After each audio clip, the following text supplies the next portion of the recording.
오늘은 여러분들에게 펀드에 대해서 말씀을 드리려고 합니다. 펀드 많이 아시죠? 주변에 아주 널려 있다고 하는 것이 펀드였고요.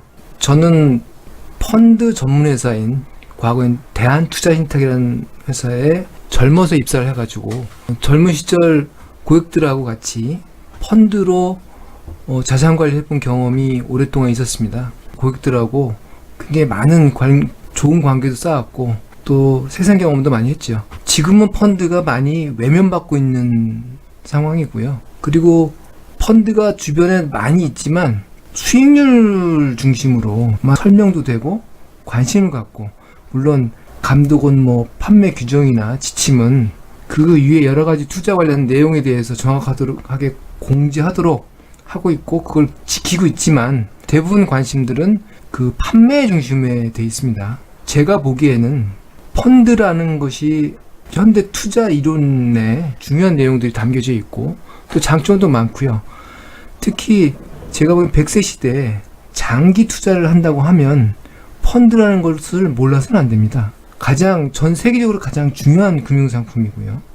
그래서 오늘은 이 펀드에 대한 얘기를, 말이 영어로 돼 있으니까 또 어려운 점도 있고 그동안 많은 안내를 보면 금융투자 설명서 이런 거 보면 어렵죠. 근데 그런 거 좀 차치해 두시고 장점과 금융상품으로서 어떤 기능을 하는지에 대해서 한번 제가 좀 쉽게 좀 말씀을 드리려고 합니다. 펀드를 이용하시고 싶은 생각이 수 있도록 한번 말씀을 드리려고요.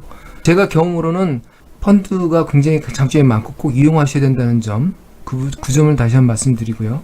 오늘 얘기를 이어나가도록 하겠습니다. 전가 통신이라고 합니다.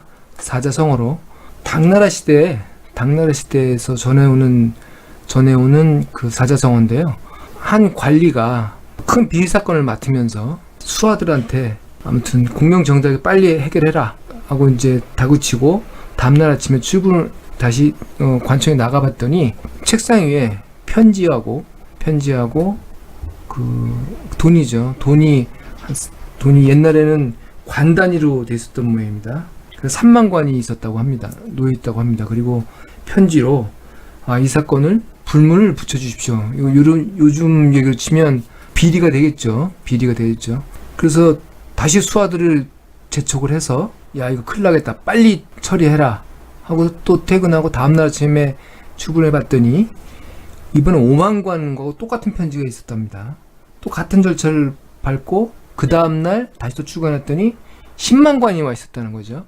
돈이 점점 그 가히 천문학적인 숫자로 돈이 늘어나면서 와 있으니까 이 관리가 하는 말이 이 정도 돈이면 가히 귀신도 와도 통할 수 있고 되지 않을 일이 없다. 사실 잘못 이해하면 돈 많은 사람들이 유전무죄 이런 걸 주장하는 것일 수도 있지만, 돈이 큰 돈이 될수록 굉장히 그 속에 막강한 권력과 여러 가지 그 기회가 발생한다는 그런 뜻으로 해석할 수 있다는 거죠. 제가 보기엔 전가통신, 펀드라는 것이 소액 자금들을 모아서 큰 기금을 만들고 기금이 모인 돈으로 전가통신, 신통력을 발휘하는 것이 펀드라는 금융상품이지요. 개인이 어떤 조그만 계좌를 가지고 자기가 시장을 내다보고 훌륭한 판단력으로 투자하는 게 아니고 큰 돈을 모아서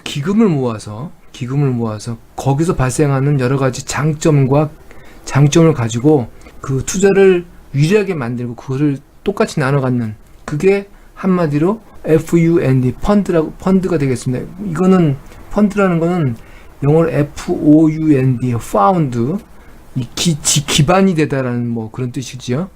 그거에서 유래했다고 하는데, 아무튼 기반이 되는 자금이 기금이라고 한자로 쓸 수도 있고요.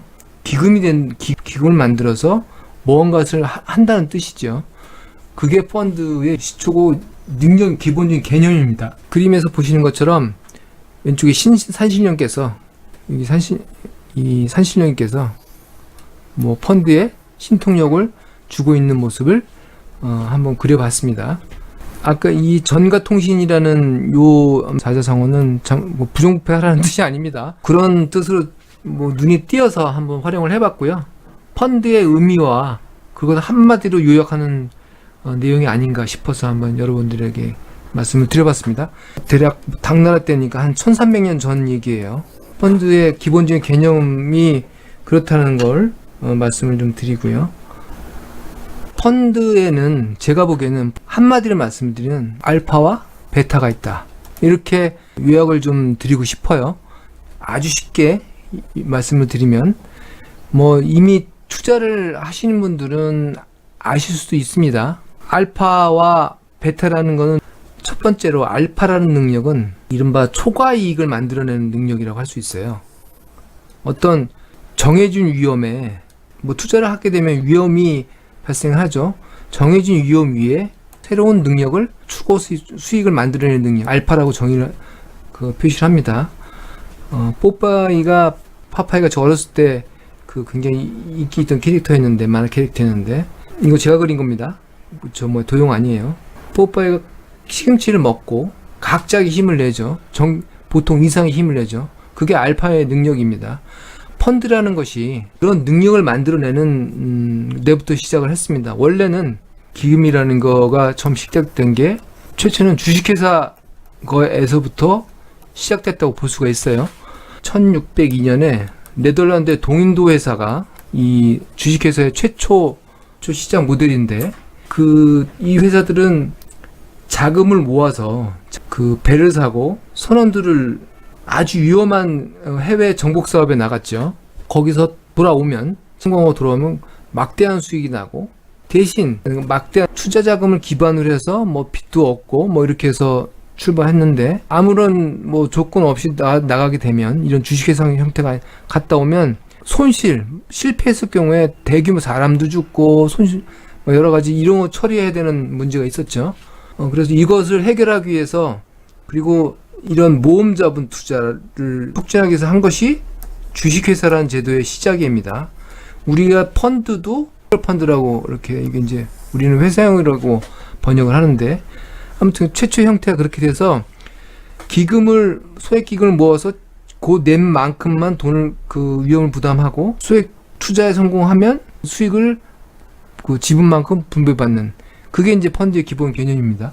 그것이 후대 인적 주식회사 형태에서 금융 형태로만 발전된 것이 이제 오늘의 투자 혜택 제도, 뮤추얼 펀드 제도 이런 것이 되죠. 자금이 모이면 한 개인은 갈 수 없었던 미지의 세계 탐구도 할 수 있고, 없었던 기회도 만들어냅니다. 그리고 위험도 감수할 수 있죠. 이런 기능이 있어서 펀드의 그게 주요 기능입니다. 없었던 기회도 만들어내고, 자금이 모이면서 개인으로 할 수 없었던 기회를 만들어내서 새로운 기회를 창출내는 거죠. 여러분들이 펀드를 통해서는 도로 항공기든지 여러 가지, 예를 들면 건물 투자하는 펀드도 만들 수 있고, 새로운 기회, 굉장히 다양한 기회를 만들 수 있죠. 이게 펀드의 기능이고, 그것이 알파의 기능입니다. 알파의 기능. 그게 펀드가 가지고 있는 기능. 여러분 펀드를 보면 굉장히 다양한 투자 기회가 있어요. 그것을 어떻게 보면 고르는데 굉장히 머리가 아프다고 하실 수 있는데, 그게 펀드의 장점입니다. 알파의 기능.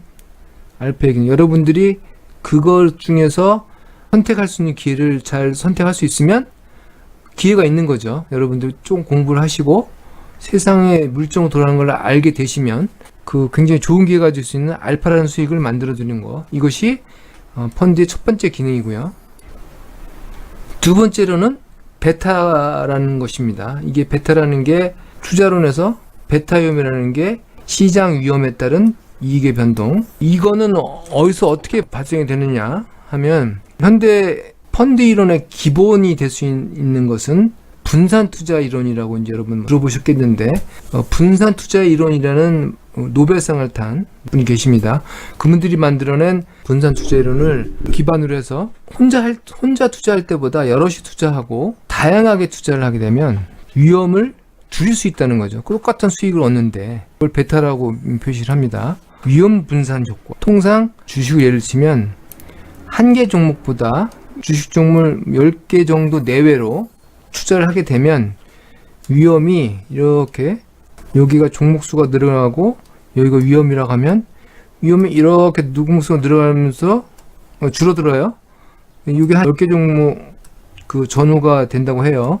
이렇게 하려면 개인이 하기엔 쉽지 않죠. 위험을 줄일 수 있는 방법 수단으로 펀드가 절대적인 의미가 있다. 추가적인 수익을 추구하면서 위험을 분산하는 아주 꼭 먹고 알 먹고입니다. 제가 앞에 처음 보여드린 그림의 의미를 이제 나중에 한번 다시 설명을 드릴 텐데, 그 의미가 어떤 것인지를 이제 하나씩 설명해 드리는 겁니다. 한 군데에 매달려 있으면 위험하죠. 여러 군데로 바퀴가 여러 개가 있으면 어떤 굴곡이라도 갈 수 있다는 의미를 한번 그려봤습니다. 그 월명교대차. 두 번째는 위험을 분산하는 능력이 있다라는 그 표현을 할 수가 있고요. 그래서 펀드라는 것은 알파와 베타라 이렇게 요약을 드릴 수가 있습니다. 흔히들 펀드라고 그러면 뭐 증권회사든 은행에서든지 아주 귀찮게 판매하는데 굉장히 귀찮게 하죠. 좀 안 좋은 역사적인 사고도 있고 여러 가지 수많은 사고도 있는데, 근데 펀드의 주요 기능은 이런 것이라는 겁니다. 이런 장점이 있기 때문에 여러분들이 충분히 공부를 하시고 펀드에 대해서 잘 이용하시면 굉장히 좋은 이제 금융상품을 여러분들이 자산관리 수단이 됩니다. 펀드의 또 다른 추가적인 장점 중에 하나는 전부 알파라는 것도 개인으로 접근할 수 없는 투자기회를 갈 수 있다는 것과 위험을 분산할 수 있다는 것. 그거 외에도 펀드는 여러분 잘 아시는 펀드 매니저가 운용을 하죠. 이분들 굉장히 공부 많이 하신 분들이에요. 이분들 능력을 여러분들이 조금 수수료를 주시고 사는 거죠. 사서 여러분들이 실제로 이제 물적으로 낸 지분만큼 여러분들이 똑똑해지시는 겁니다. 그런 장점도 있다는 거를 개인적으로 여러분 스스로도 똑똑해지는 사람이 될 수 있고, 추가 수익 기회도 발생하고 위험도 줄이는, 이게 펀드의 본래 기능입니다. 이걸 이해하시고 수익률을 많이 난다, 뭐 과거 얼마다, 이게 중요한 게 아니에요. 그리고 난 다음에 여러분들이 그 위험 장점을 아시고 난 다음에 이제 이 펀드를 어떻게 이용할 것인가를 이제 그 다음에 공부를 하셔야 투자 설명서가 이해가 됩니다. 그리고 중요한 문제는 펀드 매니저 말씀을 드렸는데, 그런데 펀드를 이용하시려면 운용자가 있고, 아까 펀드 매니저, 운용자도 있고, 그 다음에 어드바이저가 있죠. 어드바이저. 여러분들한테 펀드를 소개해 주시는 분, 이렇게 두 분이 계시는데, 이 시스템의 가장 큰 문제가 뭐냐면 여기뿐만 아니고 대리 문제입니다. 대리 문제. 이 사람들이 자기 이익을 위해서, 결국은 고객 이익이 아니고 자기 이익을 위해서 움직일 수 있다는 거죠. 그래서 펀드가 만기 전에 막 상환을 시켜가지고 억지로 이 정도 수익 났으면 갈아타시는 게 좋아요. 또 수수를 또 내고 또 만들게 하죠. 그거가 대표적인 예인데, 제 경험에 의하면 제가 그렇게 해봤고, 그런 거, 이 대리 문제를, 물론 아주 훌륭한 분도 계십니다. 다 그렇다는 건 아니고, 대리 문제를 해결하는 방법 중에 하나가 제가 보기에는 ETF라는 것을, 그래서 Exchange Traded Fund, 뭐 처음 들어보실 수도 있고, 그러면 남의 얘기라고 할 수도 있고, 펀드라는 용어 하나만 자체도 어려운데 갑자기 뭐가 두 개 더 붙었어요. 근데 다른 게 아니고, 펀드는 펀드인데 증권사나 은행 가서 그 김대리 이대리한테 하는 게 아니고 거래소에 상장이 돼 있어요. 그래서 주식처럼 펀드를 사고 팝니다. 이 사람들의 뭐 대리 문제 끼어들 계지가 없죠. 이게 전 세계적으로 가장 핫한 이제 펀드 상품이 되겠어요. 전 세계 이제 보통 이 ETP라고 하는데, 거래소 거래 금융상품, 요게 전 세계적으로 한 5조 달러 정도 돼요. 우리나라 GDP가 1.5조 달러입니다. 어마어마하죠. 그만큼 인기를 끌고 있는데, ETF가 펀드의 장점을 다 가지고 있으면서 대리 문제도 해결할 수 있는 대안으로 이용하실 수 있어요. 그리고 거래금도 굉장히 작고, 뭐 펀드 장점 다 가지고 있습니다. 아무튼 다 가지고 있고, 그 다음에 굉장히 종류가 다양하고, 국내 거래뿐만 아니고 해외 상품도 관심을 가지시면 해외 상품까지도 손쉽게 이용하실 수가 있어요.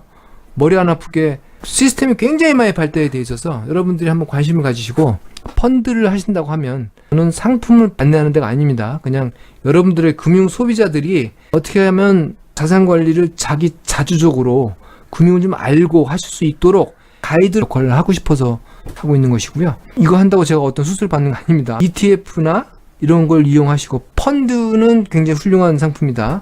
그 중에서 ETF가 굉장히 유리할 수 있다. 아까도 말씀드렸지만 저는 투자인탁 회사에서 88년 2월에 입사를 해서 평생을 거의 젊은 시절 다 보냈고, 대리, 뭐 차장, 지점장까지도 했는데, 초창기엔 굉장히 고객들 펀드를 통해서 고객들이 커가는 걸 보면서 자부심을 가지고 그렇게 생활을 했었습니다. 그런데 오늘 갑자기 투자신탁회사라는 게 없어졌죠. 증권회사로 운용사하고 분리가 되면서 없어졌어요. 그래서 펀드 자산관리라는 것이 사실은 실종이 되어버렸어요. 펀드를 전문으로 하는 자산관리. 자산관리라는 펀드가 사실은 해외에서나 다 어디 갔느나 지금 이미 전 세계적으로 가장 큰 비중을 차지하고 있는 상품인데 또 할 만한 데가 사실은 없죠. 그게 너무 가슴 아프고, 그러기 위해서 여러분들이 금융과 경제를 조금만 아시고 관심을 가지시면 이런 ETF 같은 상품 이용하시면 충분히 여러분 자산관리 하실 수가 있습니다. 누구한테 의존하거나 눈치 보고 하실 필요 없고 그냥 쭉 쌓아나가셔도 되고요. 그런 얘기를 드리는 겁니다. 충분히 훌륭한 상품이고 거기에도 이런 것들이 있다. 제가 어떤 종목을 찍어드리는 것도 자산관리라고 대부분 다 대한민국에는 알려지는데, 그런데 많은 분들이 왜 해야 되는지를 이용 못하고 그냥 찍어주는 쫓아다니는 금융 시스템에 대해 있어서 그것을 좀 벗어나야 된다는 게 제 생각입니다. 그러기 위해서 여러분들에게 설명을 드리려고 하는 것이고요. 펀드에 대해서 좀 설명을 드렸고요. 장점을 좀 충분히 이해하셨으면 조금 더 깊이 들어간 것들은 굉장히 많습니다. 유튜브에도 보시면 많을 거예요. 관심 가지시면 더 깊은 내용들은 있으실 테고, 다만 기본적인 거로 여러분들이 아셔야 될 내용들은 그런 펀드의 전문 용어 이런 것도 중요하지만 그 기본적 원리를 아셔야 된다라는 생각에서 좀 시간을 가지고서 설명을 드려봤습니다. 다음에 조금 더 깊이 들어가면 다른 자세한 내용들도 좀 말씀을 더 펀드 운용 방법이든지 종류든지 이런 것도 있을 겁니다. 예.